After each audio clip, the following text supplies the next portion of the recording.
பாரம் சுமந்து கொண்டே இருக்கிறீங்களா? ஹெவியா இருக்குதா? குடும்பத்தின் பிரச்சனை பாரமா அழுத்துது. என் தனிப்பட்ட வாழ்க்கையில என்னென்ன பிரச்சனை இருக்குது, சொல்ல மாளாத அவ்வளவு பிரச்சனை பாரமா இருக்குது, தாங்க முடியாத பாரமா இருக்குது, அப்படி கலங்குறீங்களா? இன்னைக்கு நிறைய பேர் அப்படிதான் பாரம் சுமந்து சுமந்து இழைத்து போன நிலைமையில வருத்தம், கவலை, பயம், இது மாதிரி பலவிதமான பாரங்கள் உங்க வாழ்க்கையில கூட உள்ளத்துல ஒரு பாரம் அழுத்தி கொண்டே இருக்கிறது.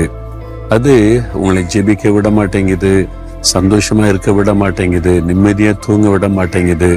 இந்த பாரம் அழுத்தி அழுத்தி அதை ஞாபகத்துல வந்து கொண்டு உங்களுடைய சந்தோஷத்தை எல்லாம் கெடுத்து கொண்டே இருக்கிறது.